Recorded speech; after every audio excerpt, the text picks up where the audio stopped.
سفر طائف پہلے ہو چکا تھا اور مکی زندگی کا اختتام ہو رہا تھا۔ حضرت ابو طالب اور حضرت سیدہ خدیجۃ الکبریٰ رضی اللہ تعالی عنہا، یہ دونوں شفیق اور مبارک ہستیاں رخصت ہو چکی تھیں، اور سرکار دو عالم صلی اللہ علیہ وسلم اسے عام الحزن قرار دیتے تھے، اور آپ دکھ میں مبتلا تھے کہ طائف والوں نے پتھر برسائے، لہو لہان کر دیا، اور دعوت کے نتیجے میں انہوں نے استجابت جو ہے اس کی توفیق انہیں ابھی نصیب نہ ہوئی۔ تو حضور صلی اللہ علیہ وآلہ وسلم جب طائف سے واپس تشریف لا رہے تھے، راستے میں فرشتہ حاضر ہوا کہ اللہ تعالیٰ آپ سے یہ فرماتا ہے کہ اگر آپ اجازت دیں تو ان پہاڑوں کو ملا دیا جائے۔ تو اس وقت حضور صلی اللہ علیہ وسلم نے یہ دعا مانگی، اللہم انی اشکو الیک ضعف قوتی وہوانی علی الناس وقلت حیلتی۔ یا اللہ، میں تیری بارگاہ میں اپنی قوت کی کمزوری اور اپنے ہیلے کے کم ہونے اور لوگوں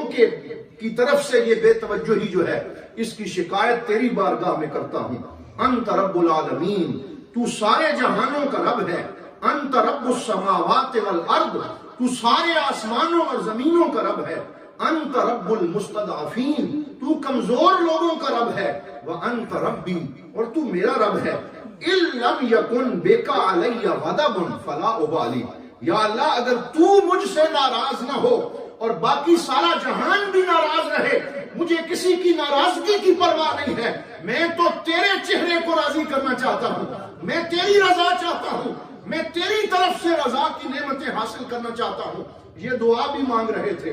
آنکھوں سے آنسوؤں کے چشمے بھی جاری تھے۔ اس موقع پہ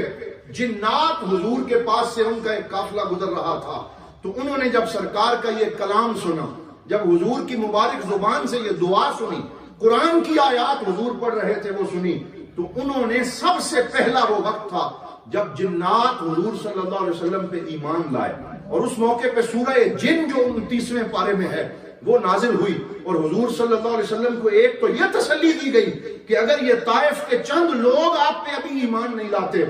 آپ پریشان نہ ہو، ہم کائنات کے جن و انس کو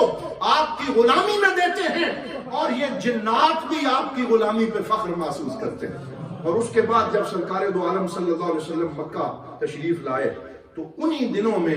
رجب کے مہینے میں حضور صلی اللہ علیہ وسلم کو معراج کے سفر پہ بلوا کر اللہ رب العزت نے آپ کے مقام سے آپ کو آگاہ فرمایا کہ اگرچہ یہ لوگ ابھی بے توجہی کا شکار ہیں، لیکن اللہ کی بارگاہ میں آپ کا مقام بڑا بلند ہے، اور آپ کو خلوت میں بلایا